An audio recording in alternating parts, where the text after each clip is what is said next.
চলতি বছরের আগামী ৪ আগস্ট যুক্তরাষ্ট্রের মিশিগান সহ বেশ কয়েকটি অঙ্গরাজ্যে বহু প্রতীক্ষিত প্রাইমারি বাছাই নির্বাচনে ডেমোক্রেটিক পার্টির প্রার্থী হিসেবে সীমা আহমদ গতকাল ১৩ জুন বিকেলে এক সংবাদ সম্মেলনের আয়োজন করেন। এতে ওনার নির্বাচন পরিচালনা কমিটির অন্যতম সদস্য, তার সহযোদ্ধা, কমিউনিটি অ্যাক্টিভিস্ট সাইদ আহমেদ সহ বেশ কয়েকজন উপস্থিত ছিলেন।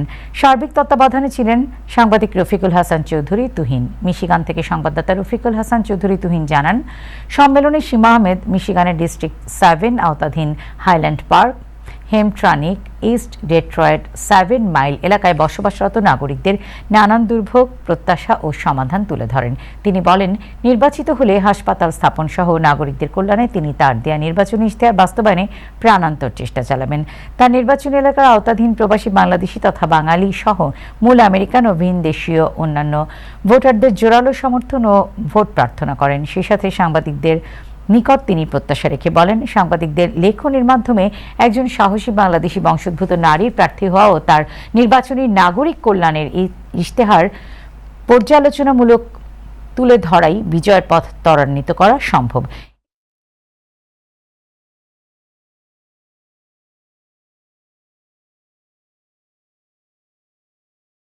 ওয়েস্টার্ন মিশিগানে আপনার 63%, এখানে কালো আর খয়েরি মানুষদের কন্ডিশন ভালো না।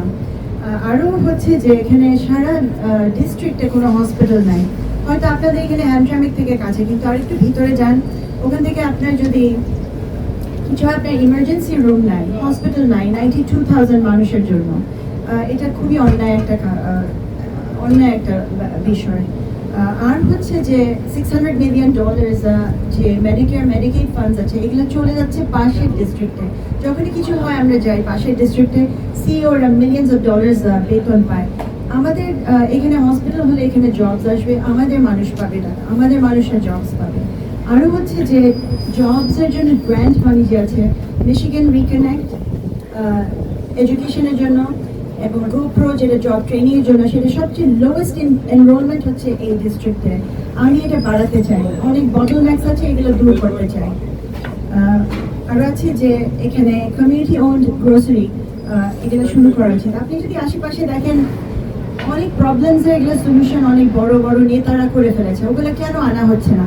তাহলে আমাকে একটু সুযোগ দেওয়া হবে, দেখেন আমি পারি কিনা, কারণ আমি গভর্নমেন্টে কাজ করেছি আগে, কস্ট কমিয়ে এফিসিয়েন্সি বাড়ানোর এইসব কাজ আমি আগে করেছি সারা আমেরিকায়, শুধু মিশিগানে না। সো আমার কিছু নলেজ আছে, আমি আনতে চাচ্ছি। তো থ্যাংক ইউ আপনাদের জন্য আসার জন্য সকলে।